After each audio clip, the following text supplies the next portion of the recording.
a paper on the origins of coronavirus. Where did it come from? Well, this offers some clue.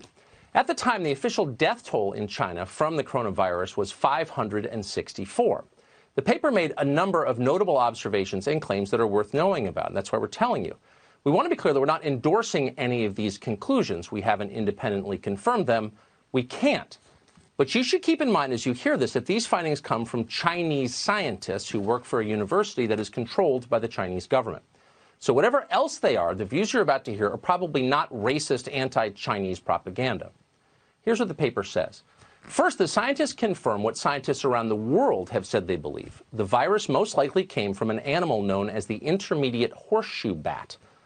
Here's the striking thing. There are no known colonies of this bat within 900 kilometers of Wuhan, nor is there any evidence that they were sold in the Wuhan wet market, despite many claims in the American media to the contrary, including on this show, by the way. Last night we did a segment on wet markets, the one in Wuhan included, and suggested that this bat was sold there. But let's be clear. The only actual analysis of that question that we're aware of is in this paper.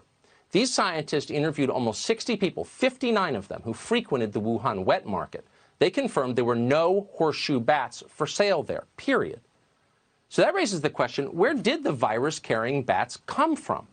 And the paper says this, quote, "We screened the area around the market and identified 2 laboratories conducting research on bat coronavirus. Within a few hundred yards of the wet market was something called the Wuhan Center for Disease Control and Prevention. According to public reports, the center used intermediate horseshoe bats for research. Then about 7 miles away was another facility. This one was called the Wuhan Institute of Virology. The Virology Institute also conducted research on intermediate horseshoe bats, the ones that were not sold at the wet market.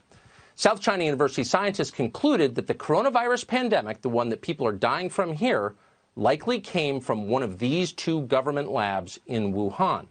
They noticed that a scientist at the Wuhan Center for Disease Control and Prevention had been exposed to the blood and urine of horseshoe bats. They also suggested that infected tissue samples from research animals may have wound up in the Wuhan wet market. And they ended the paper this way, quote, "The killer coronavirus probably originated from a laboratory in Wuhan. Safety levels may need to be reinforced in high-risk biohazardous laboratories. Regulations may be taken to relocate these laboratories far away from city centers and other densely populated places." End quote. How's that for interesting? Now, this paper has been online for nearly 2 months, and so far it has been virtually ignored in this country. Almost nobody in American journalism has dared to write about it. The few who have were immediately attacked as dangerous conspiracy theorists. Instead of assessing what seemed like the rational conclusions presented in the Chinese paper, there was a spate of American news stories and academic research designed to show that the coronavirus absolutely could not have been engineered in a Chinese lab. They sounded supremely confident of that. But do they really know it? And the answer is no, they don't. As a factual matter, it is impossible for Western scientists to settle the question either way. So instead of doing that or admitting that, they amped up the rhetoric, hoping that you wouldn't notice the difference. A post on the National Institutes of Health website, written by NIH Director Francis Collins himself, dismisses any such speculation as, quote, outrageous. Keep in mind, NIH is supposed to be keeping you safe from diseases like this one, not running political interference for hostile foreign governments. This is how they're spending their time as Americans die in the middle of a global pandemic. And still, no one addressed the substance of the claims. The South China University paper concludes that the virus probably escaped accidentally from a lab in Wuhan. It said not one word about bioweapons. Yet the NIH and USA Today and countless other outlets have devoted thousands of words to scolding you for thinking the virus may have been a form of biological warfare.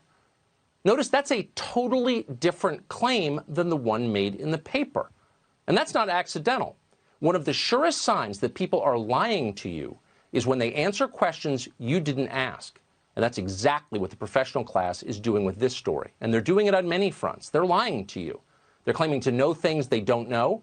They're dismissing the obvious as impossible. They're blaming you for their failures. And the media are helping them do it. The stakes are too high to let them continue this way. So no matter what, stay skeptical as you assess the world. Remain rational. Gather your own evidence and come to your own conclusions. You shouldn't have to do that. You ought to be able to trust the people in charge. but you can't.